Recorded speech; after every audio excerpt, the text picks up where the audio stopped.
Et c'est parti, bonjour à toutes et à tous. On se retrouve pour un nouvel épisode du podcast Méditation. Et aujourd'hui, je reçois Thibaut Marino, le Globe Fighter, le fondateur du MMA Camp Brésil. C'est un passionné d'arts martiaux, de voyage, de développement personnel et d'entrepreneuriat. Il a tout quitté, il a fait le tour du monde des arts martiaux pour essayer d'apprendre auprès des meilleurs et de vivre une aventure exceptionnelle qui, je pense, va partager avec nous dans le podcast. Salut Thibaut, comment ça va? Salut Paul. Eh ben écoute, je te propose après cette petite introduction que toi tu nous dises un peu qui tu es et qu'est-ce que tu fais Thibaut. Ok, bah écoute, déjà merci pour l'invitation et l'intérêt porté donc à mon histoire et à mon projet. Yes. Donc pour me présenter, donc moi du coup je suis français, expatrié au Brésil depuis maintenant 7 ans. En 2017 j'ai fait donc un tour du monde des arts martiaux. Je suis parti de France en fait avec le projet de faire un tour du monde des meilleures académies de MMA. À la base, j'avais comme projet de faire un tour du monde plus focalisé arts martiaux. Et au final, je suis parti pour faire plus un tour du monde autour du MMA parce que c'était ce qui me correspondait plus, enfin ce que je voulais faire à la base, même si en France c'était interdit à l'époque. Et, euh, et donc voilà, donc je suis parti pendant un an dans 9 pays pour m'entraîner auprès des meilleurs donc voilà dans certaines des meilleures académies de MMA à l'époque et aujourd'hui donc je suis installé au Brésil depuis maintenant 7 ans et j'organise des stages de MMA et de Jiu-Jitsu brésilien. Yes. On va avoir le temps de revenir un petit peu sur tout ça jusqu'à pas la fin de ton parcours, mais là où tu en es aujourd'hui. Mais revenons d'abord au début, toi. Dis-nous un petit peu d'où tu viens et comment tu as découvert les arts martiaux. Ok, alors en fait moi je suis passionné d'arts martiaux déjà depuis l'enfance en fait. J'ai toujours été fan donc déjà à l'époque de Bruce Lee, des films un peu asiatiques autour des arts martiaux.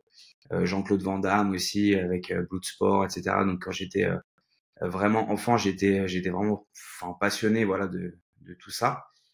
Et par la suite, je me suis orienté en fait vers toute autre chose quand j'étais plus jeune. En fait, avant les arts martiaux, j'ai commencé par le skate. Donc j'étais dans un milieu voilà Ok. de skateurs assez underground et tout, donc rien à voir. Mhm. J'étais aussi donc très passionné par le skate. Ça a duré jusqu'à à peu près mes 15-16 ans. Et c'est vers l'âge de 16 ans que je me suis en fait mis au karaté, donc par l'intermédiaire de mon père qui était karatéka déjà à l'époque, était ceinture noire de karaté. Et puis au départ, je m'y suis mis un petit peu par volonté, enfin voilà, de faire des sports de combat parce que j'avais quand même ça un peu au fond de moi donc depuis petit, mais juste je l'avais jamais exploré jusqu'à mes 16 ans parce que voilà, j'étais vraiment passionné par le skate. Et donc voilà, et donc ça a commencé par le karaté à l'âge de 16 ans. T'as quel âge aujourd'hui, toi, Thibaut? Là, j'ai 34 ans. 34 ans. Euh, ok, tu démarres à 16 ans avec le karaté et ton tour du monde, il arrive à quel âge? Il arrive combien de temps après? À 27 ans, donc Ok. bien 10 ans après, ouais. Ok, donc dans ces 10 années-là, tu as eu le temps de beaucoup pratiquer en France. Parle-nous un petit peu Ouais, de ouais, ton tout à fait. entraînement, de ta... Ouais, c'est ça. Bah, du coup, ouais, j'ai commencé par le karaté. Donc au départ, je m'entraînais vraiment au loisir, avec quand même la volonté de faire de la compétition. Donc j'ai fait un peu de compétition assez rapidement. Et je me suis senti un petit peu euh, frustré. Je sais pas si c'est le mot, mais en fait, enfin voilà, j'étais assez limité en compétition en karaté parce que c'est un art martial. Donc par définition, on va rechercher le côté plus artistique, plus esthétique dans Mhm, le combat, alors que moi, je voulais plus quelque chose d'efficace et avec, on va dire, enfin voilà, de la percussion, quoi. mhm. Assez rapidement, en fait, j'ai voulu faire un stage de Muay Thai en Thaïlande en 2009, je crois. J'avais à ce moment-là, ça faisait déjà 3 ans que je faisais du karaté. Et donc je suis parti en Thaïlande faire un stage de Muay Thai et en rentrant, j'avais envie, voilà, de faire quelque chose d'un peu plus avec un peu plus de percussion. Et j'ai un ami du karaté qui à l'époque avait intégré un club de Pancrace. Voilà, au tout départ du MMA en France. Donc comme le MMA était interdit, il y avait des clubs de Pancrace. Et ce club, en fait, il y avait des gens qui venaient un petit peu de tous les horizons. Donc on avait un prof de jiu-jitsu en fait, qui était quelqu'un qui venait du jiu-jitsu brésilien, de l'école Gracie Barra, et on avait un autre prof qui était lui de la lutte gréco, qui avait aussi fait pas mal de boxe anglaise. Et puis on avait les adhérents, c'est des gens qui venaient un petit peu de tous les domaines. On avait beaucoup de gens aussi qui étaient de la police dans ce club-là, donc de la BRI, notamment des brigades d'intervention. Et du coup, c'était mon premier, comment dire, ma première Rencontre. introduction, voilà, rencontre avec le MMA, enfin le pancrace à l'époque. Et donc, je suis resté dans ce club 3 ans, je crois, 3 ou 4 ans, où j'ai pratiqué voilà quasiment, je crois, 3 ou 4 fois par semaine. Et j'ai fait un petit peu de compétition. Donc à ce moment-là, j'avais fait des compétitions, voilà, des coupes de France amateurs en pancrace, etc. Donc j'ai une dizaine de combats amateurs en pancrace. J'avais fait aussi un petit peu de combats en grappling. J'avais participé à l'époque aux compétitions de grappling qu'il y avait en Île-de-France. Donc il y avait le VIC, il y avait le NAGA, qui existe toujours aujourd'hui, qui est une compétition américaine. Et puis quelques compétitions après dans d'autres arts martiaux inconnus au bataillon de l'époque, mais qui était, il y avait un truc qui s'appelait le bugei. Donc c'était comme du pancrace, mais on était en kimono avec des gants de MMA et tout. Une J'avais sorte de fait, sambo.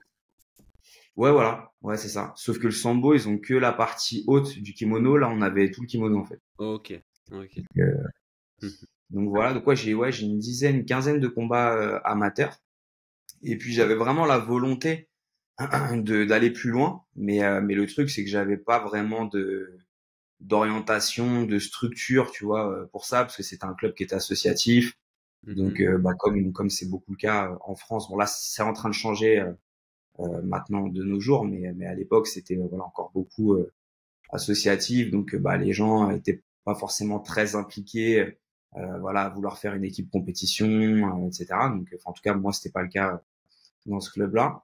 Et, euh, et donc voilà, petit à petit, on va dire mon rêve de devenir combattant s'estompait un petit peu parce que voilà, je voyais bien que j'avais pas les moyens et la structure pour pouvoir atteindre ces objectifs-là. Même si au fond de moi, c'était quelque chose que j'avais vraiment ancré et que Mhm. j'avais cette volonté, enfin voilà, que ça aille plus loin. Mais voilà, mais j'avais pas la structure, donc du coup, et puis à côté, j'avais pas non plus une vie, tu vois, d'athlète, quoi. Donc je me suis mis à mon compte assez jeune. J'ai commencé à travailler à mon compte assez jeune dans différents domaines. Et du coup, à côté, j'avais une vie active, très, comment dire, très impliquée aussi, enfin, où j'avais beaucoup de travail à côté. Mhm. Et puis pas forcément une vie très équilibrée non plus, etc. Donc, on va dire que voilà, j'avais pas, comment dire, j'ai pas été voilà j'avais pas déjà la structure pour pouvoir atteindre ces objectifs là, et à côté on va dire je m'en donnais pas non plus trop les moyens Mhm. non plus quoi. Et donc avant même de ton tour du monde et ton grand départ, t'étais parti en Thaïlande pour faire de la boxe thaï. T'avais déjà Ouais, pardon, ce désir de voyager, de découvrir par exemple cette pratique à sa source, quoi. ouais complètement. En fait moi déjà avec le skate j'ai commencé à voyager assez jeune, parce que du coup je faisais de la compétition on va dire à haut niveau à l'époque, et du coup j'allais faire des championnats de France un petit peu partout dans les villes de France, et puis même en Europe et tout. Donc j'ai Ok. commencé à avoir un petit peu cet instinct de baroudeur assez jeune déjà. Mhm. Et du coup, ouais, en 2010, donc j'avais 19 ans, et puis à l'époque, c'était pas trop répandu, tu sais, de faire des stages en Thaïlande. Il y avait pas, enfin, là aujourd'hui, Ouais. c'est hyper commun, tu vois. Mais en 2010, c'était pas, il y avait pas beaucoup de clubs, il y avait pas tout ce qui est Tiger Muay Thai, Bang Tao et tous les gros gyms d'aujourd'hui, quoi. Donc j'étais allé vraiment comme ça on va dire à l'aventure, quoi. Mhm. Et ouais, ouais, donc, du coup, j'étais parti en Thaïlande à ce moment-là. Ouais. Qu'est-ce que tu as apprécié et qu'est-ce que tu as moins apprécié de cette première expérience de Globe Fighter? Alors, bah, en fait, en vrai, ça s'est pas super bien passé, je t'avoue. Mhm. Ça s'est pas super bien passé parce que T'étais jeune? Attends, redis-moi l'âge à laquelle t'es parti? j'avais 19 ans. 19 ans, 19 donc ans. assez jeune, ouais, ok. T'es parti pendant combien de temps? Un mois. Un mois, ok. Ouais. Du coup, ça s'était pas super bien passé parce que déjà j'avais des petites blessures en fait par le skate déjà de base que en Mhm. fait j'ai jamais vraiment guéri, même encore jusqu'à aujourd'hui. C'est toujours un peu compliqué par rapport à ça.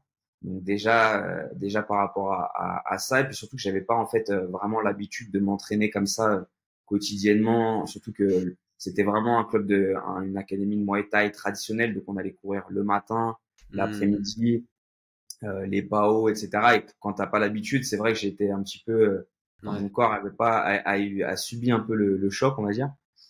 Et mais sinon, l'expérience en tant que telle de voyage à travers les arts martiaux, ça m'a vachement plu.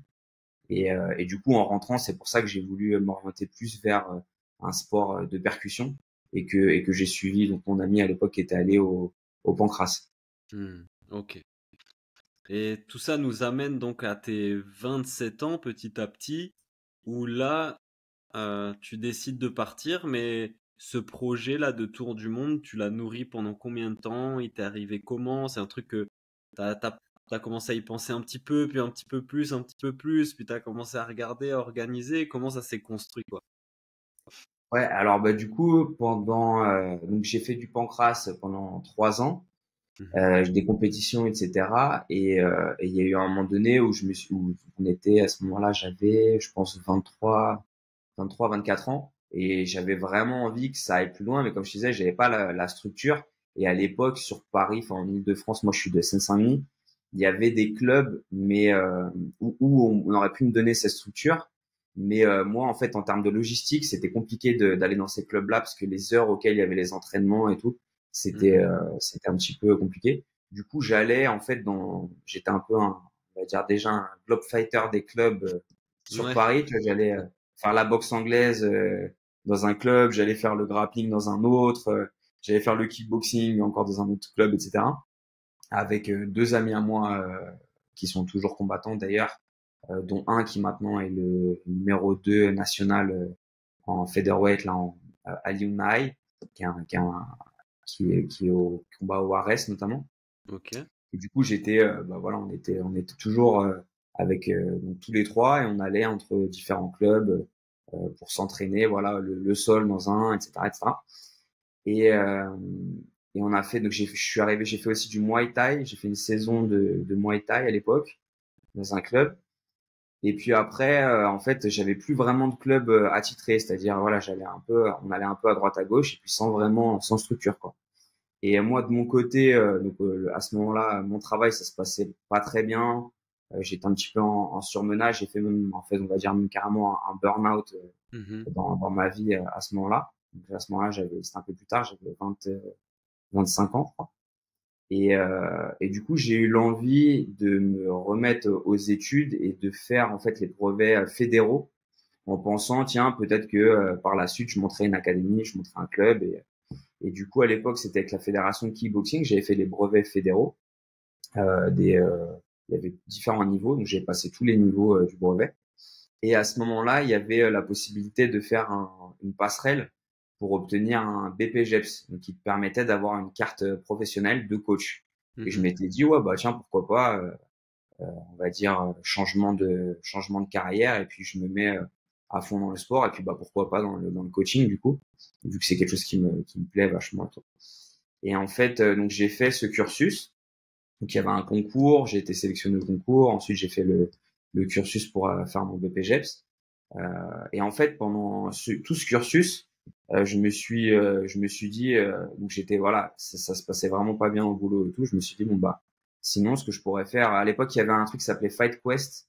Je sais pas si t'avais entendu parler. Là, Non, c'était je connais pas.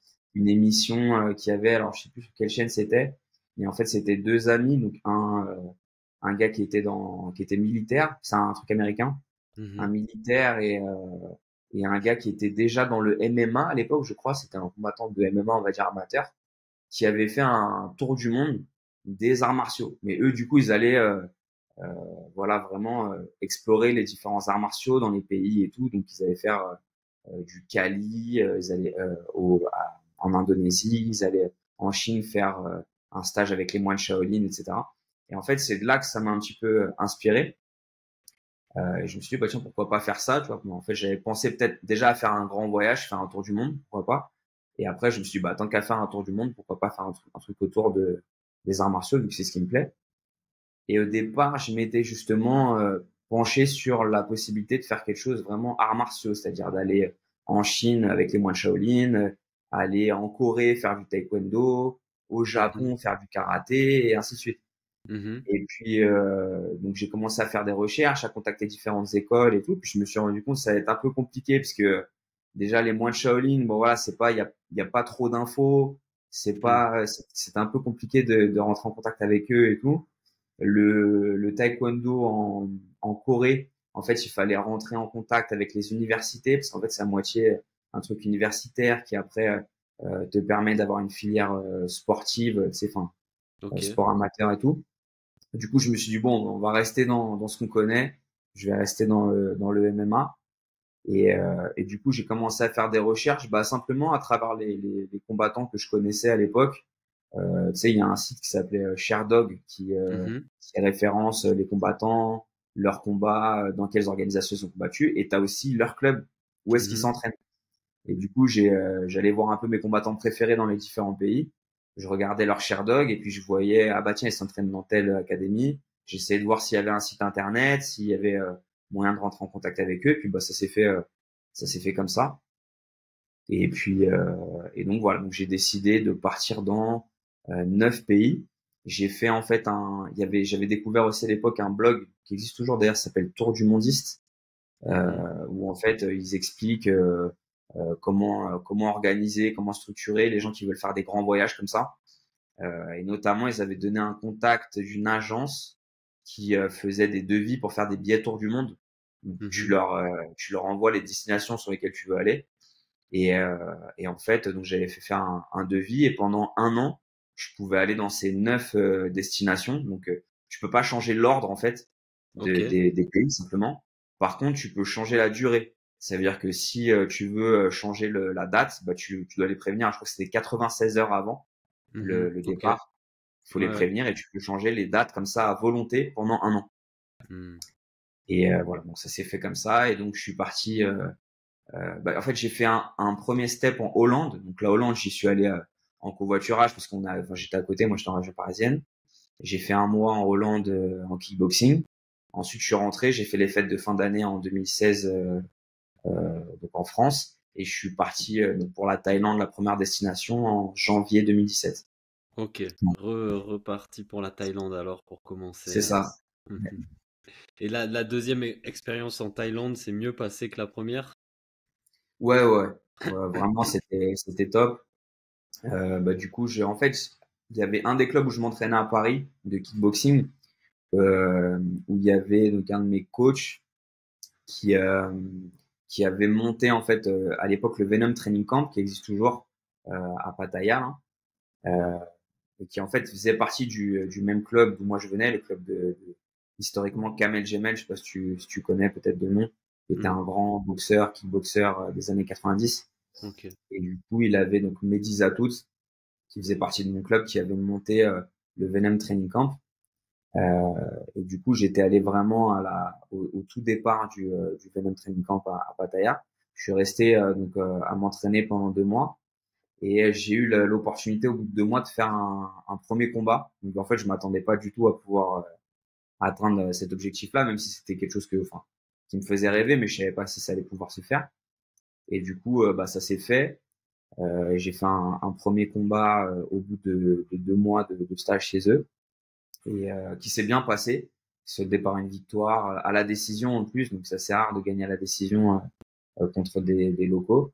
Mhm. Et, et du coup, je me suis fait un petit peu repérer à l'époque par le promoteur du stadium et qui m'a proposé de faire un deuxième combat dans l'émission télé. Enfin, en fait, c'est-à-dire que t'as le dimanche, c'est un show qui est télévisé, retransmis sur la chaîne nationale.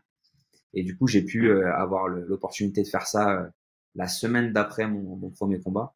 Donc là, c'était vraiment pour moi, Énorme. c'était énorme, quoi. Voilà. Tiens, je me pose la question. À cette époque-là, là, tu as la vingtaine, tu vas tourner dans plein de clubs, de plein de disciplines différentes en France, et tu commences à aller à l'étranger. Est-ce que à ce moment-là, on parle de préparation mentale, t'entends parler de préparation mentale ou peut-être de cette question du mental là, d'une façon ou d'une autre? Alors non, pas vraiment. Pas Non. vraiment, pas du tout. Parce que bah, Hmm. déjà, même en vrai, j'ai envie de te dire, même la préparation physique, hein, à l'époque, on Ah était ouais, loin de tout ça. Hein. même la Après, préparation physique, ok. ouais, bah, en fait, moi, pour te retranscrire un peu l'époque, tu vois, le MMA Factory aujourd'hui, bah, en fait, avant, c'était le CrossFight. Et Mhm. moi, là, l'époque où je te parle que je m'entraînais à Paris, c'était le début du CrossFight. C'est-à-dire que Ngannou, il avait même pas encore explosé, il était encore, tu vois, Ok. c'était vraiment les prémices Ouais, enfin, c'est pas les prémices parce que tu avais déjà une première génération quand même de combattants. Hein. Moi, je suis pas la première génération. Hein. ouais, ouais, ouais. C'est-à-dire, je suis un entre-deux en fait, Mhm, mhm. une deuxième génération de combattants quoi. Et du coup, il n'y avait pas vraiment de club déjà. Et puis c'était vraiment le tout début du professionnalisme, on va dire, du MMA Ouais. même à Paris, quoi. Mais à Mhm. Paris, donc en province encore plus, mais à Paris, il n'y avait pas beaucoup, non. Non, Et donc préparation mentale, non, on n'en parlait non. pas. Il n'y avait pas de préparateurs mentaux, il n'y avait pas de, de discussion même ou est-ce que par contre c'est des sujets que tu abordais avec les autres combattants, les coachs, par exemple, voilà, comment je gère mon stress, comment je gère ma concentration, comment je gère l'aspect mental, on va dire psychologique pendant les combats, quoi. Non, pas du tout. Pas du Non. tout. C'est quelque chose qu'on abordait vraiment, enfin que j'ai jamais vraiment abordé. En plus, je t'avoue que j'ai pas eu forcément ouais, comment dire euh, De de difficultés. coach. Ah, Enfin, non, si, ouais, si, t'as des difficultés avec la gestion du stress en compétition. De toute façon, elle est là. Après, c'est vrai que moi, mhm, j'ai toujours été compétiteur en fait depuis tout petit. Même quand j'ai faisais du skate, je faisais mhm, des gros championnats et tout. Il y avait beaucoup de pression et tout, donc j'ai toujours eu un peu l'habitude de gérer cette pression. Donc mhm, ça s'est fait tout naturellement en fait, parce que même quand je suis rentré de Thaïlande, que j'ai commencé à faire le pancras, je me rappelle qu'il y avait, j'en ai fait, j'ai peut-être 2 3 mois, et au bout de 2 3 mois, on m'a dit ah ouais, il y a une compétition là, si tu veux tester, machin, je dis bah on y va, et c'est parti. Et mhm. en fait, c'était à l'époque, ça s'appelait Konyam, c'était on va dire la compétition, la seule compétition qu'il y avait en pancras à l'époque sur Paris, avant qu'il y ait les coupes de France, qu'il y ait les championnats, etc. Et, euh, et ouais, je me rappelle, j'étais pas du tout Ok. préparé, même techniquement en vrai, hein. Physiquement et mentalement, c'est sûr, mais même techniquement, malheureusement, tu vois. Ouais, Donc, ouais, non, malheureusement, à l'époque, c'était vraiment complètement, mhm. on était loin de tout ça, quoi. Mais donc ouais, vous en parlez pas. Tu dirais que parce que vous en parliez pas parce que vraiment ça n'existait pas, personne n'en parlait, personne n'en parlait même peut-être sur internet, sur les réseaux, à la télé, etc. Ou il y avait aussi un truc, non, ça c'est un peu tabou. Il faut pas dire que je stresse, il faut pas dire que je stresse, il faut pas dire que j'ai la pression, et etc. Bah, c'est un peu les deux, hein. C'est un peu Ouais. les deux. C'est qu'il y avait pas trop d'infos de toute façon, parce que déjà on était, enfin voilà, Hmm. c'était les débuts aussi. Moi, là, on parle d'une époque, c'est 2013, 2014, donc il y avait même 2012, tu vois, donc il y avait quand même déjà YouTube, il y avait Facebook peut-être, Facebook, c'est le etc. début, ouais. Mais ouais, c'était le début, tu vois, donc c'était pas, il y avait pas encore comme maintenant des podcasts Ouais, ou ouais. ou peut-être il y avait, mais moi en tout cas j'étais pas, Même à enfin, la télé, tu vois, moi j'ai regardé Stade 2 et Téléfoot toute mon enfance et toute mon adolescence tous les dimanches. Je pense pas, jusqu'à il y a quelques années, avoir entendu parler de ces questions-là ouais, dans peut-être ces Teddy émissions, Riner quoi. qui avait peut-être dû en parler dans des Ouais, interviews comme ça, ouais, peut-être, ouais, ouais. Et donc, je suis curieux de savoir à quel moment dans ton parcours et à quel endroit, peut-être à l'étranger, tu commences à entendre parler de préparation mentale et de toutes ces choses-là. Ouais, bah alors moi, du coup, ça arrivait vachement tard parce que, Ouais. bah, en fait, le truc, c'est que moi, il y a eu quand même toute cette époque où j'ai eu la démarche de vouloir partir faire le tour du monde, etc. C'était une époque aussi où j'ai eu un peu une remise en question globale dans ma vie, où en fait, où j'ai toujours été sportif, compétiteur et tout, mais à côté, j'avais pas une vie vraiment équilibrée. Je travaillais beaucoup, je fumais, enfin, je buvais aussi quasiment tous les week-ends, etc. Mhm, Donc mhm. c'est aussi une époque là 2014 où j'ai vraiment décidé d'avoir un changement drastique dans ma vie sur plein d'aspects et Ouais. notamment sur l'aspect comment dire euh, ouais de ma condition mentale en fait parce Mhm. que forcément déjà quand tu veux arrêter de fumer moi ça a été assez difficile Ouais. changer un petit peu aussi enfin voilà avoir une meilleure hygiène de vie etc. Mhm. Et à l'époque, déjà, je m'étais vachement informé sur l'alimentation, sur comment voilà structurer mieux mon alimentation. Euh, J'avais à l'époque aussi, alors je sais pas si c'est cette époque-là déjà ou un peu plus tard, mais que j'ai découvert Wim Hof. Donc Mhm. je sais pas à quel moment il a commencé, mais je crois que ça devait être ouais, peut-être 2016 quand Ouais. j'ai ou Par peut-être là, un ouais, peu ouais. après, je sais plus. Mais Donc là, enfin voilà, donc, respiration, méditation, tout ça, tu ouais. commences à t'intéresser à ça? Exactement, ouais. Donc, du coup, en fait, la Ok. méditation à travers la respiration, parce que du coup, ça Ouais. permettait une introduction un peu plus facile Mhm. à la méditation, juste comme ça, à proprement parler. Euh, Parce qu'en fait, du coup, moi, juste avant de partir, j'avais bazardé tout mon appartement. J'avais mis juste des tatamis. En fait, mon appartement, c'était des tatamis et ma cuisine. Et pendant quasiment ouais, 6 mois, un an avant de partir, enfin voilà, je vivais C'était open comme un, mat tous les jours chez Thibaut. voilà, c'est ça, c'était ma vie, quoi. Ok. Et du coup, ouais, non, à ce moment-là, grosse remise en question sur l'alimentation, sur ma santé mentale, etc. Donc du coup, déjà à Mhm. ce moment-là, j'avais commencé à pas mal m'informer. Après, donc le tour du monde. Ensuite, je décide de m'installer au Brésil.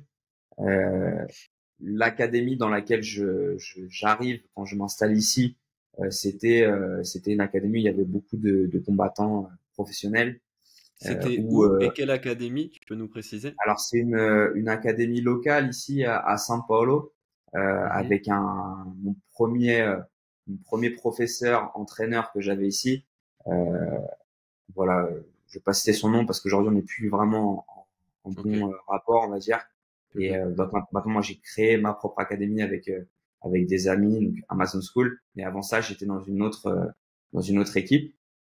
Et du coup, c'était un petit peu quand je suis arrivé ici, moi j'avais vraiment l'objectif voilà de tout investir voilà pour faire parce qu'en fait quand j'ai terminé mon tour du monde, j'avais déjà 28 ans. Donc Mhm. je décide de faire une carrière de sportif professionnel à 28 ans, c'est un peu tard déjà, tu vois. Et du coup, j'avais plus vraiment le temps de réfléchir, tu vois, Mhm. j'arrive, bon allez, c'est bon, mais all in et puis tous les jours à l'entraînement et puis on réfléchit pas quoi. Mhm. Dès qu'il y a une opportunité, on saute dessus et puis voilà quoi. Et Wow. en fait, c'était pas super bien organisé les entraînements. Je m'entraînais vraiment trop en fait. Aujourd'hui, Ouais. quand j'ai du recul sur la situation, c'était vraiment trop. Et justement, par rapport à ce que tu demandais là pour la préparation mentale, je me rendais bien compte qu'il y avait un travail à faire là-dessus. Parce que bah, pour te donner un ordre d'idée, moi à l'époque, je m'entraînais avec Alex Pereira, qui est quand même aujourd'hui Waouh. bah, Ok. champion de l'UFC, Ouais. qui était mon partenaire d'entraînement de tous les jours ici quand je suis arrivé, et d'autres moins connus du coup, mais qui sont toutes voilà aussi forts et qui voilà qui sont aussi des combattants reconnus ici au Brésil. Et vraiment, c'était un aspect que moi je voyais bien qu'il y avait quelque chose à travailler là-dessus, même la préparation physique à l'époque, Ouais. euh, où où en fait on avait un préparateur physique mais qui était vachement euh, comment dire orienté musculation et qui était pas trop orienté préparation physique moderne. Et vu que moi j'avais fait déjà le tour du monde, j'avais été aux États-Unis dans des grosses équipes et tout, j'avais vu comment les gars s'entraînaient, je voyais bien qu'il y avait un fossé, tu vois, enfin qu'il y avait des choses Mhm. à améliorer ou en tout cas enfin à Ouais. explorer quoi. Aux Et États-Unis, t'as vu qu'ils avaient un temps d'avance sur ça, sur tout le monde? ouais, bah déjà c'est vachement plus professionnalisé. Plus de Euh, moyens peut-être aussi Plus qu'au de Brésil. moyens, bah ouais, au niveau des Ouais. structures, au niveau des moyens même humains, quoi. T'as beaucoup plus de Hmm. coachs sur le tatami, t'as beaucoup plus de... Et préparation mentale, donc tu l'as vu aux États-Unis, ils en parlaient, il y avait des préparateurs mentaux ou... Alors, je l'ai pas vu, non. Ok. Mais quand j'étais aux États-Unis, j'étais au Jackson Wink MMA là à Albuquerque. Je sais pas si tu as entendu parler, bah là où il s'entraîne, là où s'entraînait historiquement John Jones, À au Albuquerque, dans le Texas? Albuquerque, exactement, Non, au Nouveau-Mexique, c'est ça? au Nouveau-Mexique. Ok, ouais. Et du Ok. coup, quand j'y avais été, en fait, j'étais tombé sur Tom Duquesnoy, Ouais, euh, ouais. voilà, Du coup, lui, il a bien qui était, exploré ces trucs-là, quoi. bah voilà. Donc par l'intermédiaire de Tom, j'avais bien vu ouais qu'il y avait un travail. Bah lui, il avait déjà à l'époque un travail de préparation mentale. Mais Mhm. après, on n'en avait pas trop parlé. Mais moi, ce qui m'avait marqué, c'est surtout qu'il avait ramené avec lui en fait parce qu'il faisait un camp d'entraînement pour son deuxième combat à l'UFC à l'époque. Et Ouais. il avait amené son préparateur physique avec lui, donc qui Mhm. était venu vraiment, qui était là exprès pour ça en fait, pour lui et ses prépas Ouais. physiques. Et il avait aussi son entraîneur, enfin son head coach, on va Ouais. dire, qui était là avec lui et qui était là juste pour son camp, quoi. Yes. Yes, yes. Et donc j'avais déjà eu une petite introduction en voyant Tom. Mhm. Mais après, sinon, non, c'est quelque chose. Parce qu'en fait, bon, moi, du coup, c'est que très récemment, là, que je m'informe vraiment là-dessus. Et Mhm. d'ailleurs, j'avais commencé à faire un travail un petit peu ici avec une préparatrice ici au Brésil qui est impliquée dans le sport olympique ici. Mais Mhm. c'est voilà, c'est vraiment assez Ok. tard. Et en fait, il y avait eu ouais, c'est vraiment bah là récemment en fait, hein. Ouais. D'ailleurs, j'avais vu ton profil et j'avais voulu, j'avais pensé à rentrer en contact avec toi. Et après, Mhm. j'avais perdu ton contact. Je sais plus sur Instagram, j'avais perdu. Je savais plus comment c'était ton nom sur Insta et tout. Mais je voulais prendre Mhm. contact avec toi aussi pour en discuter. Mais Ah, voilà, moi, c'est c'est cool. vraiment, bah là, récemment, tu vois, que j'allais faire le, récemment, alors que je suis en phase de, de, de prendre ma retraite entre guillemets, que je décide vraiment de m'informer là-dessus. Ouais. Ouais. Il y a plein de questions qui me viennent du coup. Peut-être qu'aussi, à cette époque-là, on parle pas vraiment de préparation mentale, mais on parle plus de mindset. Tu vois, les gars te disent, voilà, faut que tu abordes le combat avec tel mindset, faut que tu aies un mindset de combattant, un mindset de guerrier. Je sais pas trop quel discours pouvait être véhiculé, mais c'est peut-être plus de cet ordre-là que ça se discutait, cette question du mental dans les académies et tout. Bah, en vrai, moi du coup, quand je suis arrivé ici, donc je décide de faire ma carrière, enfin de commencer une carrière de combattant, 28 ans, comme je te dis, pas vraiment enfin voilà, j'ai pas le temps quoi. Il fallait que tout de suite j'aille dans le dur. En plus, quand je suis arrivé ici pour trouver des opportunités de combat, ça n'a pas été facile. Au début, j'ai dû accepter un petit peu voilà, des casse-pipes, hein, comme on dit, Des bourbiers. des bourbiers, voilà. Aïe, aïe, Euh, aïe. et puis, et puis, c'est vrai que j'avais un petit peu de mal à gérer, justement. Je pense que j'avais, comment dire, euh, sur le côté, voilà, la carrière. En fait, je fais de la compétition depuis tout petit. Comme je te disais, c'est quelque chose qui, au départ, me posait pas vraiment de problème. C'est-à-dire que c'était, voilà, j'allais au charbon et puis voilà, quoi. Mais c'est vrai qu'il y a eu un moment donné où j'ai eu deux défaites d'affilée. Non, en fait, j'ai une défaite et après il y a eu la pandémie en fait. Après il y a eu la Ouais. pandémie et ça m'a cassé en fait dans Hmm. mon Dans ton dans ma élan. ouais dans mon élan exactement parce qu'en fait en gros je suis arrivé ici en 2018 pour vivre. Ensuite j'ai eu au départ beaucoup d'opportunités en kickboxing, en jiu-jitsu brésilien, mais j'avais pas d'opportunité en MMA à chaque fois. J'avais des annulations, des choses comme ça. C'était un peu compliqué de me trouver un combat. Et c'est qu'en 2019, en août 2019, qu'enfin j'ai une opportunité, je gagne. Ensuite, en un mois après, j'ai eu un autre combat où je perds, mais où je fais une grosse perf. Tu vois, c'était un beau combat. Et contre un gars qui, bah, justement, aujourd'hui, là, il va combattre au Dana White Contender Series, là, en août. Et il fait Ok. partie un peu de l'élite, là, du moment de São Paulo. Et du coup, je me fais un peu connaître avec ce combat. À la Hmm. fin de l'année, j'obtiens ma ceinture violette de jiu-jitsu brésilien. Donc moi, je suis au max, tu vois. Mhm. Ça y est, c'est parti, quoi, tu vois. Enfin, je me dis, ça y est, ça va y aller. Et là, pandémie. Hmm. Et la pandémie, donc du coup, bah, tout s'écroule parce que à ce moment-là, j'ai 30 ans. Donc, il est déjà de plus en plus tard, quoi. Et puis pandémie, bah voilà, à l'époque, on savait pas à quoi ça allait nous mener, on savait pas combien de temps ça allait durer et tout. Ouais. Donc voilà. Et puis en fait, la pandémie se termine et j'ai une opportunité de combat assez rapidement. Et là, je perds encore, tu vois. Et en fait, le combat qu'il y a eu après, donc déjà, j'ai mis du temps à avoir une opportunité, mais le combat qu'il y a eu après, c'est là que j'ai commencé à sentir le besoin d'avoir, d'avoir un soutien, on va dire, au niveau mental. Parce que quand tu es sur 2 défaites d'affilée comme ça, tu sais, voilà, il y a plein de choses qui te viennent en tête, quoi, tu vois. C'est là, si je reprends encore une autre défaite, là, comment ça va se passer et comment les autres ils vont me voir et comment machin, tu vois. Enfin, au final, plein de choses qui viennent dans Ouais, des l'équation. doutes, de la pression, la peur de Exactement. l'échec, du regard des Voilà, autres, tout ça. c'est ça. Et là, c'est plus que faire le combat et on verra ce qui se passe. Mhm. Tu vois, il y a d'autres choses qui viennent se mettre dans l'équation et où à ce moment-là, j'ai senti vraiment que j'avais besoin d'aide là-dessus, mais que je suis pas allé chercher. Ou Mhm. enfin, en fait, c'est même pas que je suis pas allé chercher, c'est qu'à ce moment-là, il y avait d'autres choses aussi Ouais. qui me compliquaient. Enfin, au niveau, en fait, donc j'ai créé donc le MMA Camp Brésil aussi à la fin de la pandémie, et euh, et donc du coup, j'étais en même temps entrepreneur, quoi.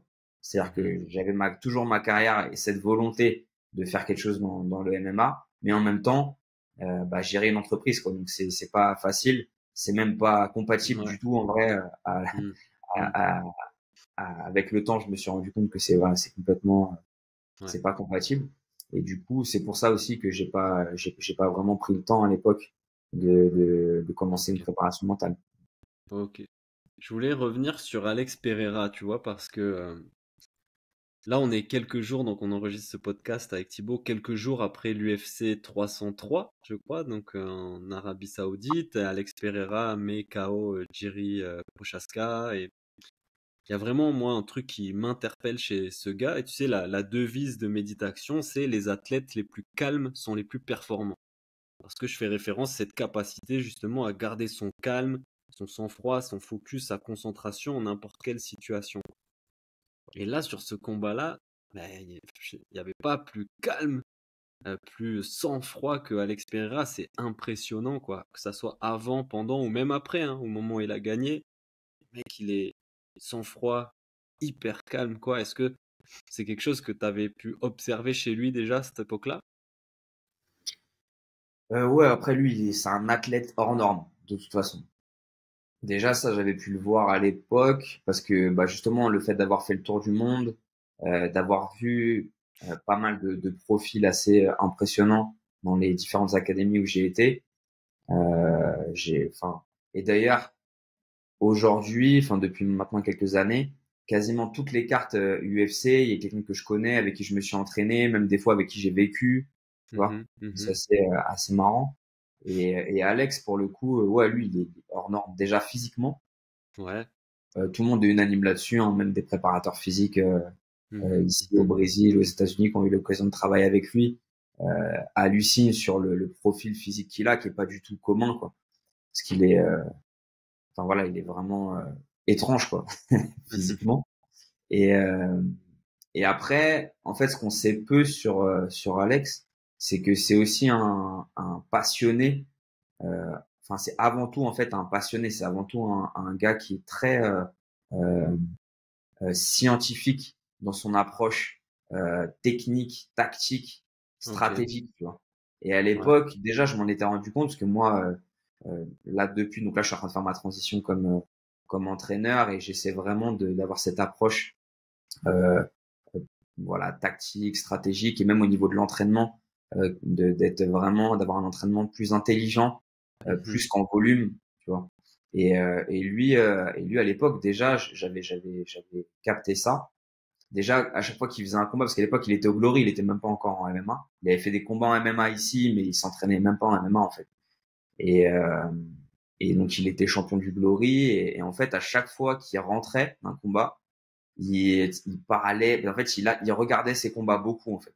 Mais vraiment énormément, quoi. Mhm. Il regardait, il détaillait vraiment tous ses combats. ce que faisait son adversaire, ce que lui faisait comme erreur, ce qu'il faisait comme chose bien, etc. Donc ça déjà c'est quelque chose qui m'avait marqué. Et après au niveau de la préparation mentale, je sais pas si aujourd'hui il a un préparateur mental. Je pense que c'est possible, c'est bien possible qu'il soit accompagné. Mais à l'époque je sais pas, je pense pas qu'il était Sans accompagné. parler de préparation mentale, mais voilà, de ce que tu as pu observer de ses qualités mentales. Il a des qualités physiques indéniables, mais tu dis aussi donc qu'il avait une approche vraiment intelligente, intellectuelle Exactement. de son sport, de la recherche, de précision, de progression, d'optimisation. C'est pas juste une brute certaine. Exactement. Ouais. Exactement. Et puis en fait, je pense aussi il avait conscience de ça, tu vois, de ses aptitudes physiques Ouais. et il avait conscience aussi de l'avance qu'il a sur la vision globale de jeu, de combat, tu vois. Hmm. Et je pense que bah tout ça mis bout à bout, ça fait que bah voilà, il a du coup ce calme, cette sérénité en fait Ouais. au moment du combat. Et après il y a autre chose aussi, hein, c'est qu'il a une carrière amateur à côté en kickboxing. Mais il a commencé assez tard, mais il a Mhm. fait énormément de combats en kickboxing. Il a fait des combats en boxe anglaise. Il a été champion, je crois même professionnel en boxe anglaise ici. Donc il est vraiment, enfin voilà, il a énormément d'expérience. Tu vois, Hmm. ça joue aussi, je pense beaucoup. Euh, Là, il y avait des statistiques récemment qui disaient que au niveau, je crois que c'est le record man déjà en à peine trois ou 4 ans qu'il a à l'UFC de défense de titre et je crois Hmm. en peu de temps d'avoir autant de défense de titre, etc. Tu vois. Donc c'est pas anodin quoi. C'est quelqu'un qui Ouais. a vraiment l'habitude de gérer ça en fait. Hmm. Qu'est-ce que tu penses, toi, de ce combat? Tu l'as vu en tant que coach, en tant que combattant, de ce dernier combat-là contre Jerry Prochaska. Qu'est-ce que t'en penses?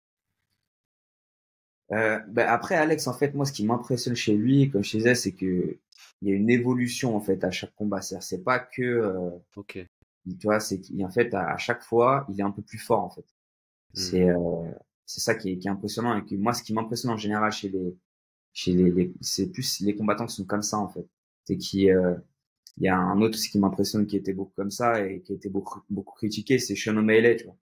Dire ouais Mhm. au début il a été un peu favorisé par l'UFC par rapport au fait que il est comment dire Il passe il a bien, quoi. été Il ouais vend voilà bien. enfin, c'est ça mais il y a factuellement tu regardes un combat après l'autre il y a une évolution qui est incroyable quoi Ok. donc et Alex ouais, moi c'est ça qui m'impressionne à chaque fois c'est que j'ai l'impression que il y avait eu le premier combat avec Jiri et quasiment et je m'étais dit tu vois quasiment sûr ça va être encore pire le deuxième c'est à dire que le deuxième ça va être encore plus Hmm. rapide quoi Hmm. et ça a pas raté mais c'est le ouais c'est le ouais comme tu dis hein, c'est vrai que le calme déjà qu'il avait la sérénité qu'il avait là il était plus patient sur ce combat-là mais c'est moins Mhm. précipité et puis l'efficacité quoi tu vois vraiment Ouais. c'est Hmm. c'est impressionnant quoi. En plus, il y a beaucoup de gens ici, il y a des débats un peu au Brésil avec le fait que il a pas des frappes académiques, tu vois, qui baissent beaucoup que Mhm. quand il envoie son jab, il va baisser le bras arrière, que son crochet, la façon qu'il l'envoie, tu vois, il le charge pas, etc., que c'est pas académique. Mais après, comme on dit, c'est la bonne technique, c'est la technique qui fonctionne, tu vois. Après, peu importe que ce soit académique ou pas, tu vois, si ça fonctionne pour toi, bah ça fonctionne pour Ouais. toi, et c'est ce qu'il faut Hmm. faire, quoi. Hmm. Ok. Concernant le JJB maintenant, parce que voilà, là, tu es au pays du JJB, ça fait un moment que tu y es. Aujourd'hui, tu es ceinture noire de Jiu-Jitsu brésilien. Ouais, T'en avais fait du grappling et du JB en France avant de partir, hein, un petit peu. ouais plutôt grappling, moi. Plutôt Plutôt grappling, grappling. ok. Donc c'est vraiment au Brésil que tu as exploré en profondeur cette discipline. Qu'est-ce que tu as pu observer justement de ce qui se faisait là-bas au Brésil et qui fait que ben, ils ont les plus grands champions de cette discipline, les meilleurs techniciens, les mecs les plus forts, quoi. Euh, alors bah déjà c'est la compétitivité en fait. La Ah ouais? compétitivité, c'est-à-dire que c'est le volume de personnes qu'il y a et qui pratiquent en fait. Ok. Le nombre de pratiquants qui automatiquement va faire que le niveau est plus élevé. Ouais.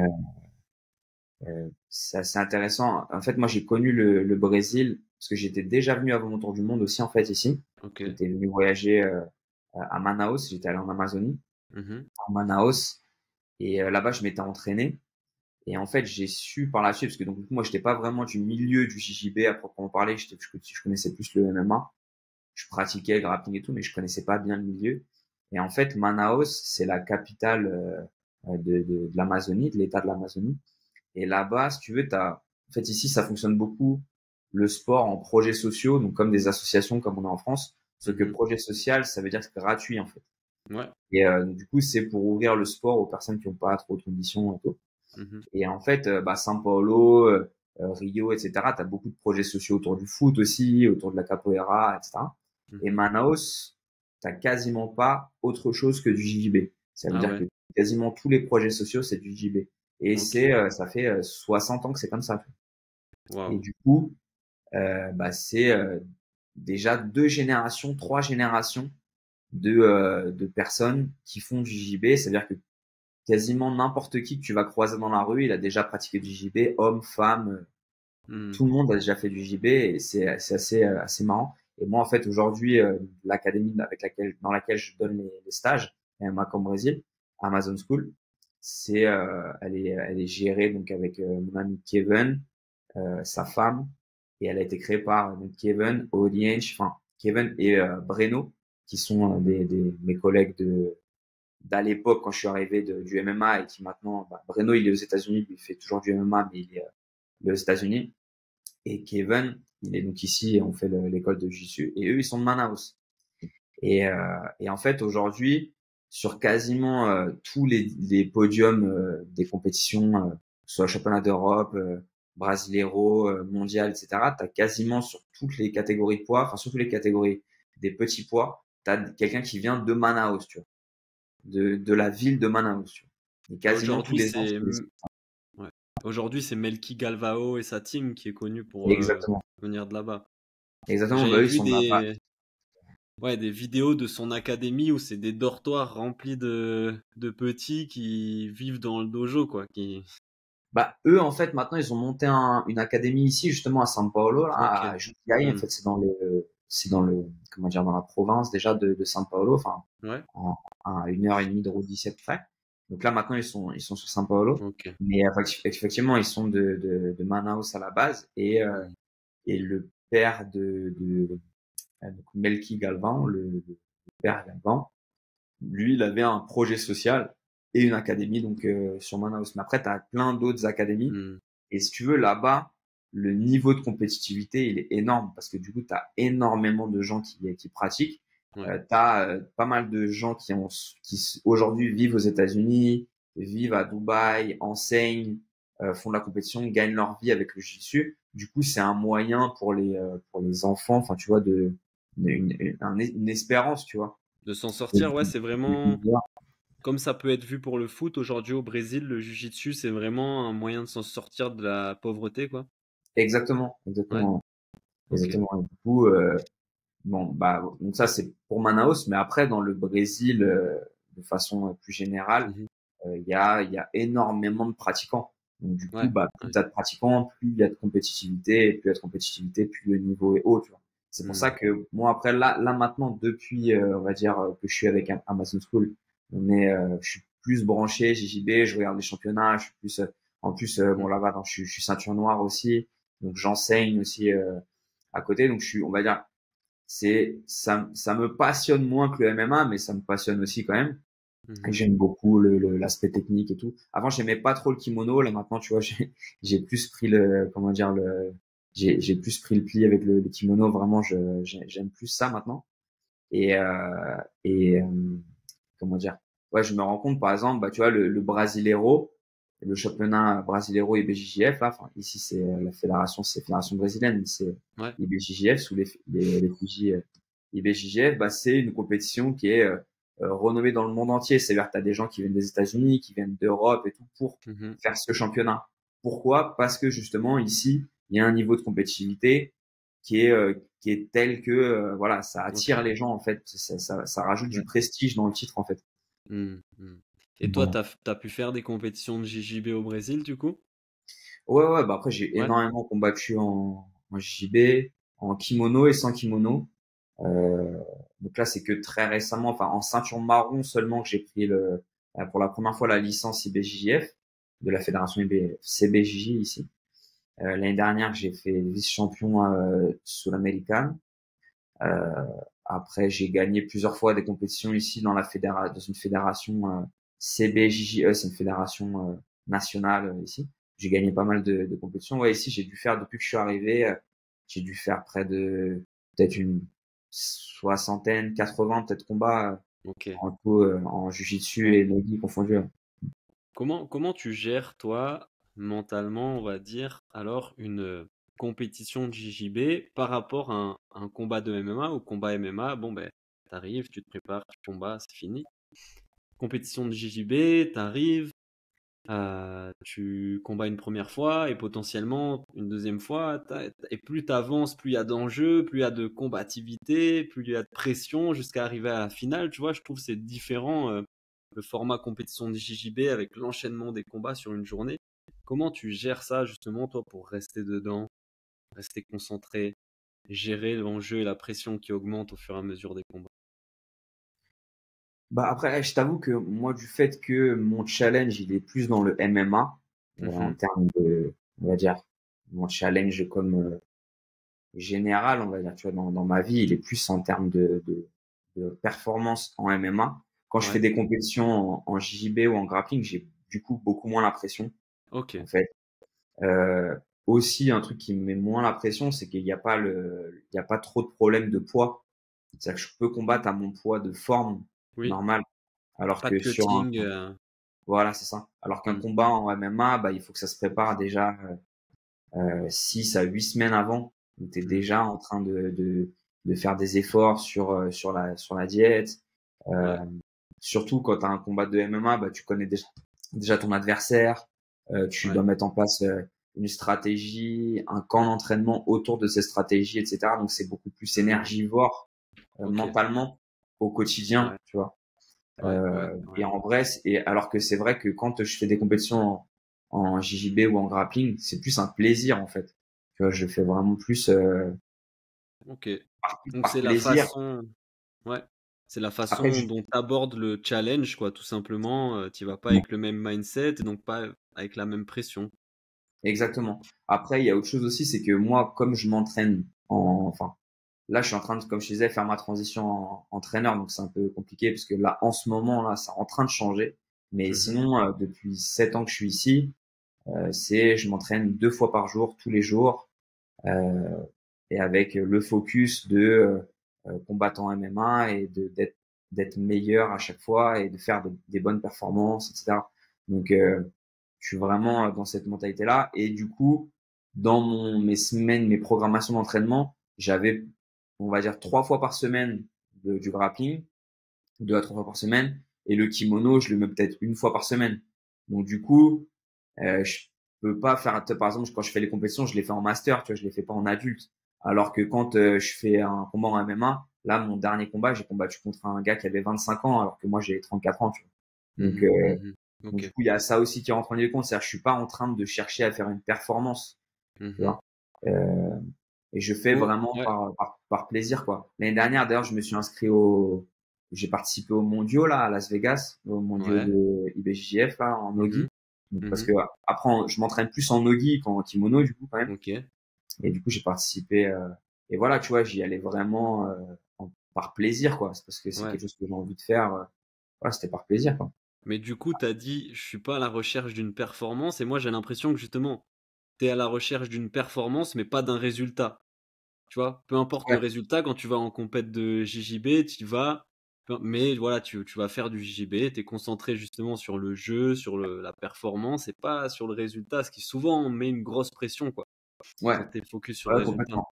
Bah, moi, inversement, c'est plus sur la partie MMA que, ouais, effectivement, là, je me mets, c'est la pression qui est, qui Hmm. est, qui est vachement importante sur le MMA, sur le résultat, tu vois. Ouais, Mais ouais, ouais, ouais. effectivement, ouais, c'est plus la performance, mettre en application les choses que j'apprends à l'entraînement, faire des beaux combats en fait, Ouais. faire des beaux combats, faire des belles, des beaux combats quoi. Mmh, mmh, Plus mmh. que plus qu'effectivement le résultat. Après, je veux gagner, hein. Ouais, bien Je sûr. veux gagner, mais mais voilà. Enfin, c'est du coup j'ai moins ce rapport, on va dire pression, tu vois, Ouais, à la ouais. compétition. C'est plus plaisant en fait finalement. Et Ouais. Moi, je ouais, l'observe, tous les jours dans les accompagnements en préparation mentale que je fais, c'est que plus ton esprit pendant le combat, hein, le jour du combat, de la compétition, plus ton esprit est centré sur le résultat, plus tu as une pression, un stress de dingue et ça va venir parasiter ta performance. ouais, Moi, je exactement. leur dis: «Oui, vous voulez gagner, c'est normal, c'est le but du jeu, peu importe la compétition dans laquelle tu t'embarques, le but, de toute façon, c'est les règles du jeu, c'est gagner. Mais au moment du combat, comme j'aime le dire, c'est concentre-toi sur le jeu et pas sur l'enjeu». Tu vois? Parce que ce qu'il faut, en fait, qu'est-ce qu'il faut que tu fasses pour pouvoir gagner, quoi? C'est ça qu'il faut sur ce sur quoi il faut essayer de se concentrer. Mais le monde du sport, toi, tu dois le voir parce que tu es vraiment dedans, tu es un professionnel, est fait de telle sorte que tout notre esprit est concentré sur le résultat, la médaille, la ceinture, tu vois? Et les Le médias ne parlent que statut. de ça, le statut, Mm. les médias ne parlent que de ça, les gens ne parlent que de ça, ne reconnaissent que ça sur les réseaux, tu vois? Donc tout ton esprit, toi, est souvent, aspiré là-dedans, quoi, j'ai l'impression. Ouais, complètement, complètement. Et Mmh. alors que c'est effectivement c'est se laisser emporter par le flow state quoi, par vraiment laisser laisser son comment dire ouais son flow se libérer quoi en fait. Mmh. Mmh. Simplement faire ce que tu as l'habitude de faire. Après, moi, j'ai eu l'opportunité de coacher pas mal de personnes aussi à travers le MAC en Brésil, les gens qui viennent en Ouais, stage et qui font des compétitions. C'est arrivé déjà plusieurs fois ouais. en jiu-jitsu, en MMA, en grappling. Et souvent, c'est ce que je dis en fait aux gars, c'est en fait voilà, pense pas au résultat, pense simplement à faire ce qu'on a fait là à l'entraînement. C'est-à-dire ce que tu as fait là en sparring, tu es capable de le faire parce que tu l'as fait en fait. Donc c'est simplement en fait essayer de reproduire ça là aujourd'hui au moment M où on est dans cette compétition quoi. Mmh. On reproduit la même chose et sans voilà sans espérer plus, sans espérer moins, sans trop se projeter. Après c'est pour ça qu'effectivement tu vois je me rends compte qu'il y a un vrai travail de préparation mentale à faire au haut niveau et qu'en fait aujourd'hui tu vois ça me paraît comme étant une évidence un peu tardivement malheureusement mais c'est vrai que ça paraît et tu vois il y a pas longtemps alors je sais plus où est-ce que j'ai entendu ça mais il y a quelqu'un qui parlait de préparation mentale et qui disait en fait la comparaison avec l'entraînement de façon plus holistique, c'est-à-dire que tu as l'entraînement technique, Mmh. tu as qui va finalement être un peu euh, padronisé ou on va dire à peu près la même chose pour tout le monde, même si voilà c'est important comme je disais tu vois de faire des entraînements intelligents, c'est-à-dire de tu vois hier je faisais un post où je parlais de la loi de Pareto dans l'entraînement, c'est-à-dire s'entraîner 80% du temps à faire de la technique, à faire de la répétition de drill, ensuite 20% du temps à faire de l'opposition et que cette opposition elle soit progressive. Ça c'est vraiment important, mais c'est un peu on va dire la même chose à peu près pour tout le monde, tu vois. Ouais. Après tu as la préparation physique où là déjà les particularités physiques, morphologiques de chacun va déjà plus rentrer en ligne de compte, tu vois, si t'es petit, trapu, si t'es plutôt longiligne, si t'es plutôt enfin quelqu'un d'explosif, quelqu'un d'endurant, etc. On va pouvoir orienter une préparation physique déjà personnaliser un petit peu plus la chose. Mmh. Et Mmh. après, en fait, tu as la préparation mentale où là, en fait, quand tu finalement, c'est 100% personnalisé. Et en Mmh. fait, il avait dit alors c'est pas une, je sais pas comment on dit, hein, une comparaison par rapport au fait que euh, même ton frère ou ta sœur, il a pas du tout la même vision de la vie que toi, de la vie que toi en fait finalement. Mmh. Vous avez les mêmes parents, vous avez vécu au même endroit, mais en fait, votre façon de voir les choses, votre façon de voir la vie, de gérer les interactions avec la société, etc., elle est complètement différente. Et du coup, ça paraît évident de ce point de vue-là qu'il faut faire un travail personnalisé en fait sur la préparation mentale. Et c'est vrai que ça m'a fait un peu un déclic quand j'ai entendu ça. J'ai dit mais oui, mais en fait c'est évident en fait. Ouais, Ouais. c'est top, c'est top. Euh, Toi, t'as mis en place dans ta vie, dans ton quotidien, des routines, des outils, on va dire, mentales ou d'hygiène mentale, comme par exemple peut-être la méditation, la respiration, ce genre de choses? Ouais, la respiration, bah, du coup, depuis pas mal d'années, finalement, parce Ok, que, bah, comme je te disais, j'ai connu Wim Hof il y a en 2015, 2016, je crois. ouais. Et après, j'ai beaucoup utilisé les méthodes de respiration pendant la pandémie, qui Mhm, était une période assez anxiogène pour moi. Bah, ouais. justement, par rapport, comme je te disais, au fait, bah, déjà, je pense un peu pour tout le monde, mais, Mhm, voilà, enfin, ça m'a beaucoup aidé à ce moment-là. J'ai quasiment tous les jours, je faisais des exercices de respiration. Et après, ça m'est resté où là, je le fais quasiment quotidiennement en fait. Hein. Quasiment mhm, quotidiennement, j'ai mes rounds de respiration. Après, comme aussi je suis préparateur physique, donc pour les gens qui viennent au camp, je fais de la préparation physique sport de combat et aussi pour l'équipe compétiteur. Ici, c'est moi qui m'occupe de la préparation physique. Et en fin de séance, souvent, je fais de la respiration parasympathique. Tu vois, je yes. leur propose un Pour travail, voilà, sur 5 minutes pour te pour remplir recalme. le trop calme, exactement. Ouais. C'est Ok, quelque chose top. que je pratique assez régulièrement. Et puis là aussi, très récemment, j'ai emmené un athlète combattre au Bellator MMA là, à Dublin. Yes. Parce que aussi, du coup, maintenant, là, comme je fais la transition entraîneur, en fait, moi, Mhm, là, sur la dernière année, j'étais déjà entraîneur de l'équipe, mais aussi je m'entraînais et je mhm. préparais. Donc c'était. Et en plus, il y avait le Et MMA Camp Brésil. entrepreneur. C'était vraiment assez. Mais bon, là, du coup, je suis vraiment en train de faire la transition où je suis vraiment que entraîneur, quoi.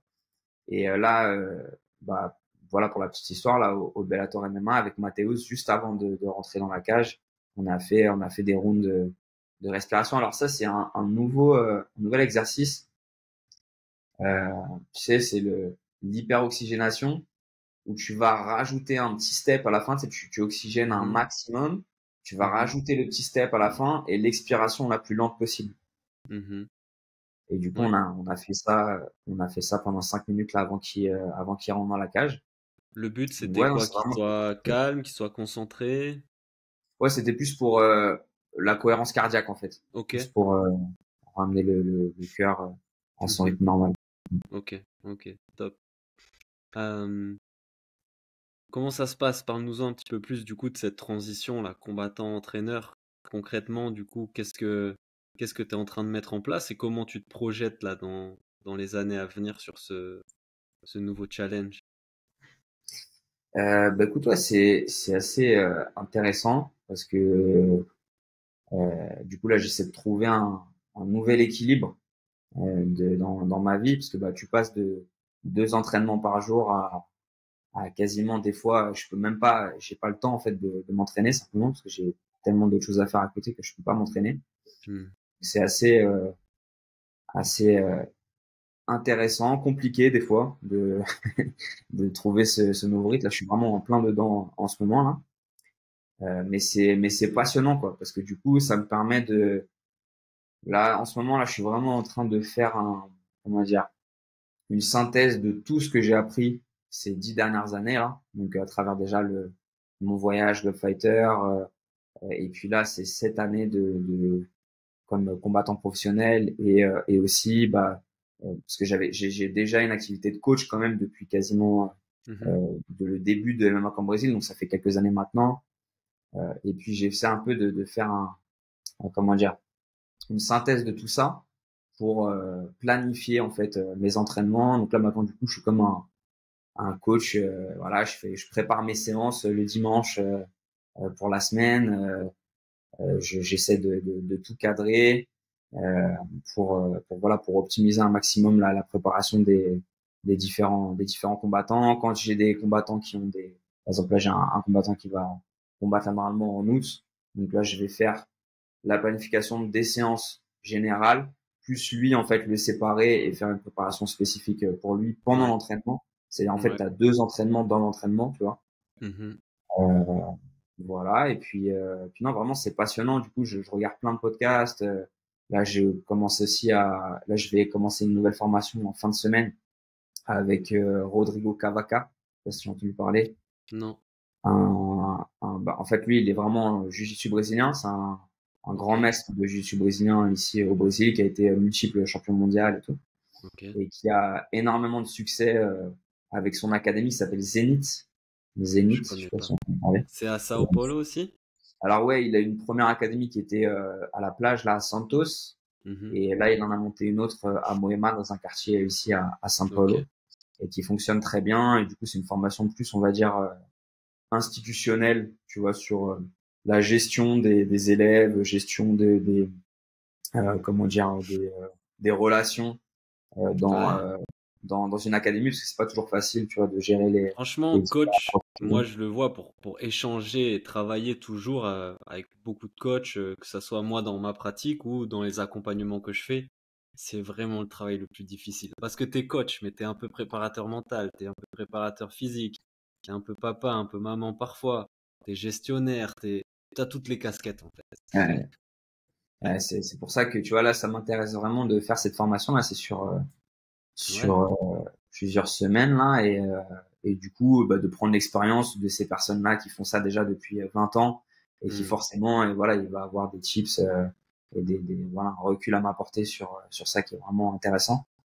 Donc là, voilà, je suis content parce que du coup, je peux me remettre à me former, je peux me remettre à lire aussi parce que je lisais Yes. plus depuis des années là, parce que à cause justement du fait que j'avais pas le temps en Ouais. fait. C'est trop, tu vois, en fait, c'est ce que je dis souvent, c'est quand tu t'entraînes de façon loisir, c'est une chose, mais quand tu t'entraînes pour performer, c'est complètement différent. Et Hmm. pourtant, visuellement, comme ça, quand tu vois la personne, t'as pas l'impression, tu vois. Tu te dis, ouais, mais non, mais c'est de l'entraînement, c'est pareil, 2 fois par jour. Moi aussi, je peux m'entraîner 2 fois par jour. Ouais, mais c'est pas pareil, en fait. Quand t'as une recherche de performance, c'est deux Bah fois oui. par jour, mais l'énergie, pas que physique, tu vois, l'énergie mentale que tu vas mettre dans Mhm. tout ça, et par L'intensité, exemple, ouais. moi, ce que je disais, c'est, j'ai ma planification de, quand je combattais encore, là, du lundi le sparring, c'est le samedi à midi.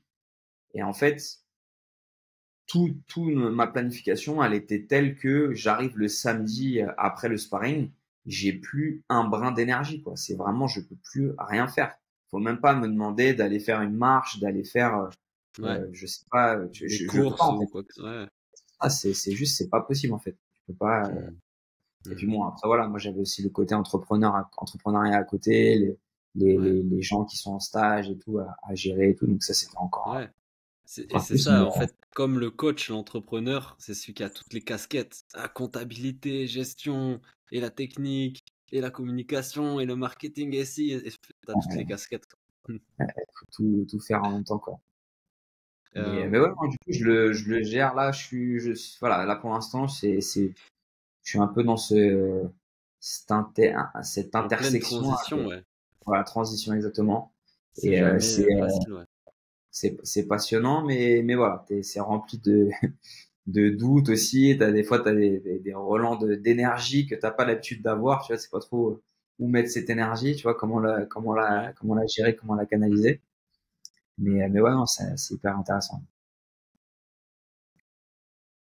Je veux qu'on parle maintenant du MMA Camp Brésil parce que je trouve ce projet génial. Je t'avais contacté aussi du coup il y a quelques mois pour avoir des infos et tout sur comment ça se passe, comment ça s'organise. Parle-nous déjà de comment c'est né. Donc j'imagine que ce projet il est né au moment où toi tu vivais au Brésil, tu vivais à Sao Paulo. Ouais. Alors en fait, ouais, bah comme je disais, c'était au moment de la pandémie, hein. Parce que en fait, à ce moment-là, moi, pour pouvoir subvenir à mes besoins, je faisais des coachings à domicile Mhm, du coup, de boxe. Tu vois, s'il y a, bon, il y a j'avais mes clients, voilà, de coaching à domicile ici. Et du mhm, coup, pandémie, donc bah, impossibilité d'aller chez les gens pour faire les mhm. coachings, pas de pas de C'était revenus. confinement aussi, confinement Ouais, chacun chez soi, pareil. ouais, pareil. Ok. Et du coup, nous, le premier confinement, il a duré plus longtemps qu'en France. Par contre, après, on a été tranquille plus rapidement que vous, parce que vous, après, il y a eu un moment donné, vous avez été reconfiné, et après, ça a été plus Ouais. compliqué. Mais nous, on n'a pas eu ce reconfinement. Ouais. Et en fait, moi, ce qui s'est passé à ce moment-là, donc avec mon ancien entraîneur, euh, en fait, j'avais déjà commencé le Macambrésis, j'avais déjà créé le site à ce moment-là. Ok. Et j'avais Ouais. reçu quelques personnes. Et j'avais vu qu'il y avait de la demande. Et du coup, je m'étais dit, bah, je vais louer une maison, je vais louer un logement ici pour recevoir les gens et puis faire ça. Et en fait, mon entraîneur m'a dit, non, mais si tu veux, on peut faire des travaux à l'académie, tu fais les chambres directement dans l'académie. Et puis on reçoit. Et puis comme moi, je m'étais formé à ce moment-là, j'avais fait une formation de préparateur physique. Et il m'a dit, comme ça, tu prends la partie du bas de l'académie, et puis en même temps, tu fais ton académie de prépa physique, et puis tu as les chambres et la préparation physique. Et Mhm. du coup, on a fait ça, on est parti là-dessus. Donc moi, j'ai investi les sous qui me restaient de mon voyage, et puis pour faire ces chambres et tout. Et on est parti comme ça, à proposer donc des stages en immersion, avec l'hébergement directement dans l'académie et puis entraînement toute la journée et avec les Mhm. repas qui sont inclus, etc. Mais Et l'idée, elle t'est venue d'où? À quel moment tu t'es dit, bah, je vais faire venir des Français pour s'entraîner en MMA et JJB au en fait, Brésil, ça quoi? m'est venu un peu comme ça. Déjà à l'époque, quand j'étais venu la première année que j'étais venu au Brésil à Manaus, je m'étais entraîné. Tu sais, j'avais déjà été en Thaïlande moi en 2010, donc Ouais. 6 ans avant, j'avais été en Thaïlande et j'avais vu déjà qu'il y avait des camps d'entraînement. Et déjà, Mhm. ça m'avait tilté, tu vois. Je m'étais dit, mais attends, pourquoi il n'y a pas ça ici? Pourquoi ça n'existe pas? Alors que c'est connu quand même que le Brésil, t'as le MMA, t'as le Vale Tudo, le JJB, tout c'est connu quand même. Ah ouais.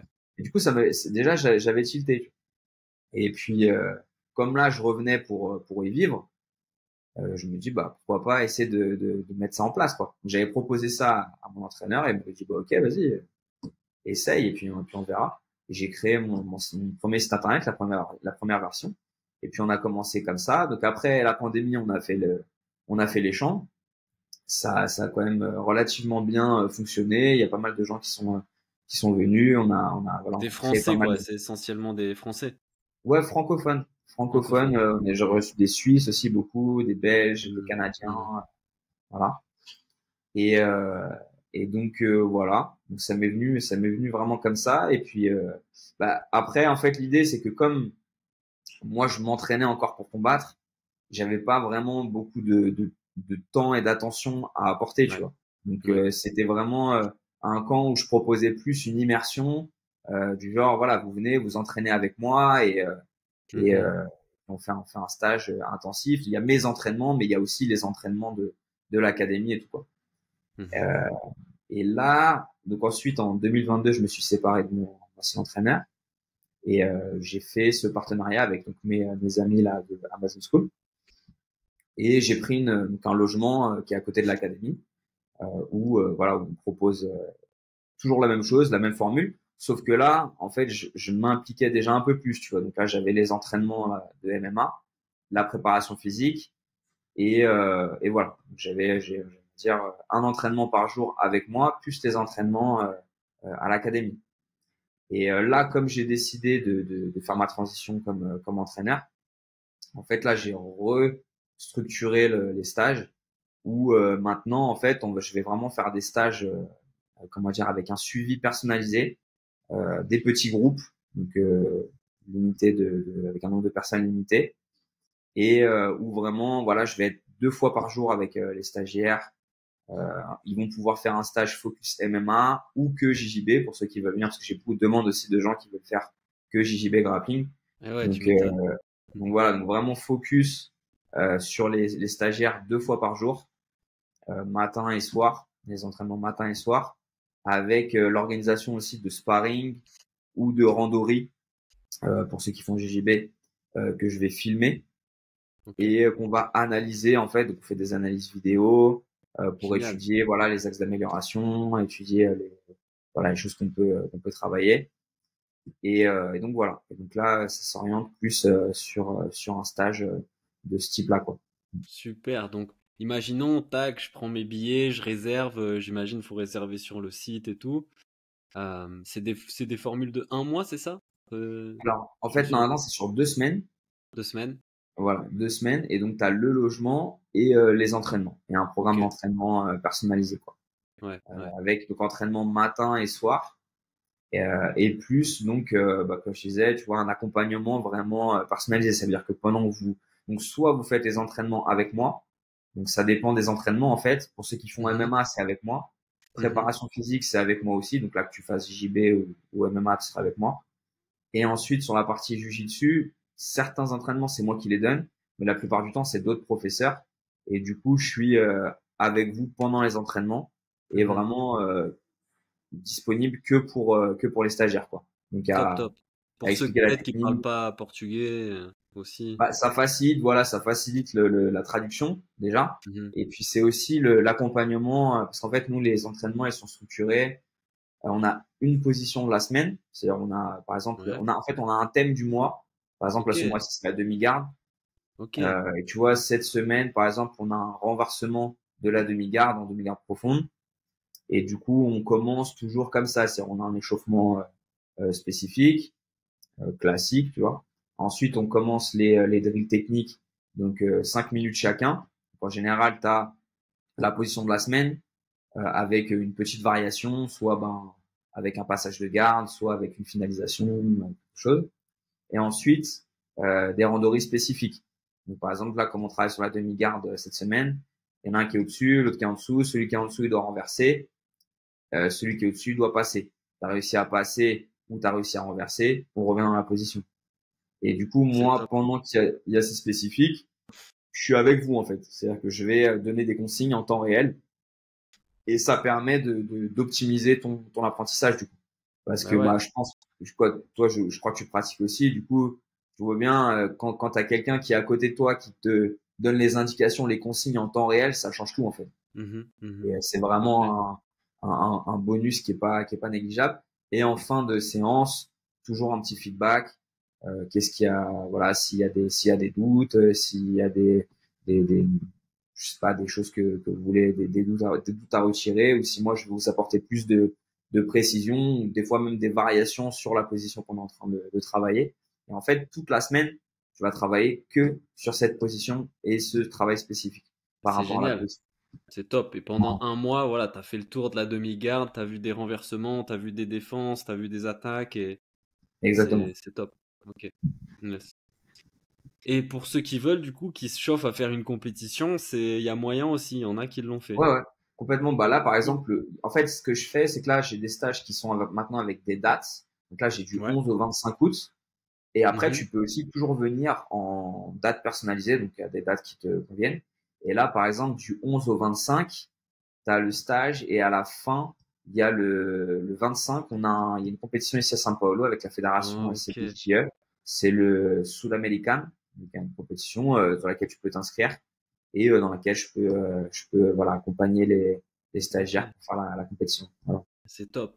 Concernant le niveau un petit peu, tu vois, parce que par exemple, ben moi, j'ai 30 ans, je suis ceinture blanche, je m'entraîne 3 fois par semaine, tu vois, ça me passionne, j'adore, j'ai envie de progresser, ça reste un loisir et tout. Euh, je peux venir mais est-ce que quelqu'un qui serait aussi, je sais pas, ceinture marron, ceinture noire, qui fait beaucoup de compétitions, qui lui a envie d'aller au Brésil pour se la donner, se confronter à peut-être ce qui se fait de meilleur en termes de compétition en JJB, il va y trouver son compte aussi. Ouais, alors, ça, en fait, c'est ouvert à tous les niveaux. Nous, l'académie, elle a 2 ans là. Donc, on a un groupe Mhm. compétition qui est un bon groupe, mais on a principalement des ceintures bleues, Ok, principalement des ceintures bleues, quelques ceintures blanches qui font la compétition aussi. Et après, on a beaucoup de ceintures noires, mais sur les ceintures noires, on est beaucoup des poids légers en fait. ok. Donc, c'est vrai que pour répondre à ta question par rapport aux gens qui sont déjà gradés, qui veulent faire des prépas pour des compétitions, ça peut se faire. Mhm. Après, là, pour l'instant, c'est mieux si c'est des poids légers, tu vois. Ouais, On va dire ouais. moins de 75 kilos, moins de 80 kilos, ouais, ils vont trouver leur compte et franchement, on va pouvoir faire un super camp. Et Mhm. même s'ils sont gradés, voilà. Après, Ouais, en général, les gens qui sont déjà gradés, tu vois, ceinture marron, ceinture noire et tout, ils ont, enfin voilà, ils connaissent déjà les écoles, ils savent déjà, tu vois, ok. où est-ce qu'ils veulent aller, etc., tu vois. Donc, on va Mhm. dire que c'est plus pour des gens, voilà, de ton profil, ceinture blanche, ceinture bleue, qui veulent faire un stage intensif et on va dire optimiser leur progression et surtout comprendre en fait moi ce que j'essaie d'apporter avec les stages autant sur le JJB que sur le MMA, c'est apporter en fait une structure et comment dire, éduquer un peu les gens sur comment s'entraîner efficacement pour pas perdre de temps et Mhm. pour évoluer efficacement. Après, de toute façon, évoluer rapidement, de toute façon, il faut le temps. Ça veut dire, tu vois, là, tu dis 3 fois par semaine, tu t'entraînes, c'est ce que je préconise en général au minimum, tu vois. Le Mhm. JJB, je pense, si tu veux progresser de façon efficace, en dessous 3 fois par semaine, c'est compliqué de vraiment d'avoir une progression Mhm. efficace parce qu'il y a énormément de choses à travailler. Et surtout, au début, ce qui est compliqué, c'est de comprendre les grands principes, tu vois, de comprendre. Nous, justement, on enseigne beaucoup à travers les règles. Ça veut dire, les entraînements, tu vois, on travaille beaucoup par rapport à la règle. Combien est-ce que tu prends de points quand tu ramènes au sol, quand tu renverses, le passage de garde, la montée, la prise de dos, etc. Parce que du coup, ça permet d'avoir une meilleure compréhension du sport. Ouais. Et c'est vrai que moi, par exemple, ma génération, on n'a pas vraiment appris comme ça, tu vois. Enfin, moi, par exemple, j'ai commencé à comprendre les règles en ceinture marron, tu vois. Donc, c'était un peu tardif. Bon, après, parce que moi, je suis du MMA aussi. Donc, en général, les gars du Mhm. MMA, on est moins Ouais. impliqués, tu vois. Mais Mhm. même, en fait, le fait d'aujourd'hui comprendre ça, ça me fait comprendre que ben, c'est évident qu'il fallait que je le sache, quoi. C'est comme Mhm. n'importe quel Mhm. sport. Si tu fais un sport, tu connais pas les règles, enfin, c'est vraiment le b.a.-ba, quoi, tu vois. Mhm. Faut vraiment, voilà.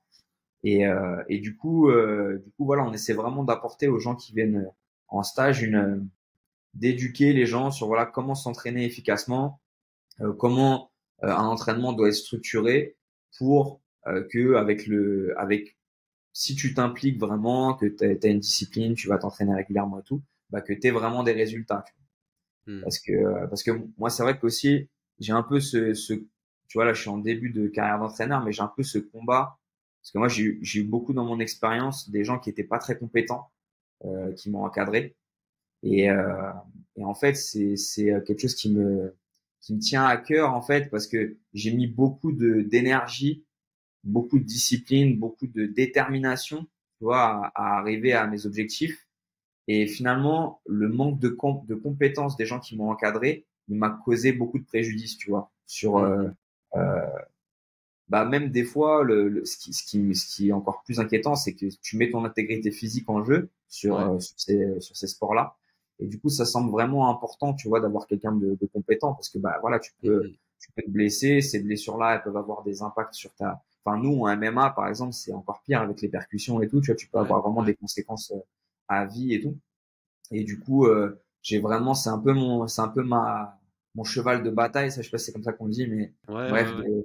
Ouais. tu vois, d'éduquer la nouvelle génération à, voilà, si vous êtes déterminé, vous êtes discipliné, c'est bien. Par contre, faites attention à qui vous donnez cette énergie, à qui vous donnez votre temps, parce que voilà, ça pourra pas forcément avoir les résultats que vous escomptez, malheureusement. Et ça peut être aussi, même dans certains cas, plus dangereux encore, tu vois. Mhm. Donc vraiment, voilà. Apporter tu veilles à la qualité des entraînements et de la pédagogie que tu proposes, quoi. Exactement. Bah déjà, moi, Mhm. sur ce que j'offre ici, mais surtout que quand la personne après elle rentre euh, dans son académie en France, qu'elle puisse avoir un point de comparaison, tu vois. Mhm. Voilà. Si ça ressemble pas à ce que tu fais à peu près ici, bah pose-toi des questions. Tu vois, si Mhm. c'est voilà. Parce Ok. qu'après nous, on n'a pas non plus, enfin, tu vois, on n'est pas magicien non plus. Hein. Après, Mhm. c'est une académie. C'est juste qu'on essaie de faire les choses bien et on fait avec passion et voilà. Mais après, t'as plein d'autres gens qui le font très bien, que ce soit en France ou ailleurs. Hein. Le truc, c'est comme je disais au départ, tu vois, en France, on a encore un milieu beaucoup associatif. C'est beaucoup, donc du coup, des gens qui font ça en bénévolat, en plus de leur travail, etc. Des gens qui sont pas forcément rémunérés pour ça. Et du coup, bah, l'implication qu'ils ont dans l'enseignement et dans la volonté d'apporter un enseignement de qualité, il est pas forcément toujours là, quoi. Donc, c'est pour ça que ça me semble important, voilà, d'éduquer les gens là-dessus, quoi. Et en plus donc de l'entraînement de qualité, c'est aussi vivre l'expérience du Brésil, quoi. C'est ça Exactement. qui est chouette, qui est intéressant, tu vois. Enfin, moi, je sais que j'y suis encore jamais allé, mais j'ai toujours été attiré par la culture brésilienne, la musique brésilienne. J'ai fait de la capoeira aussi, tu vois, maintenant du JB. Donc, c'est aussi vivre l'expérience de l'immersion, d'une académie brésilienne, du Brésil, de la culture et de tout ça, quoi. J'imagine que les stagiaires, ils en repartent ravis de cet aspect-là aussi. Ah, complètement, complètement. Bah, j'ai même pas mal de stagiaires qui sont restés vivre ici, hein. Ok, attention C'est le arrivé, piège alors. c'est arrivé déjà quelques fois, ouais. Le Donc, piège du Brésil s'est refermé sur eux. c'est ça. Et ouais, complètement. Bah, du Ouais. coup, dans le stage, il y a d'inclus une sortie culturelle. Donc, on va voilà visiter des spots ici de São Paulo. Donc, c'est une grande ville. Il y a pas mal de choses à faire. Et il y a une journée aussi dans un spa, donc des genres de bains Ok, romains pour la récupération qui est inclus dans le stage. sympa. Ok. Voilà, voilà.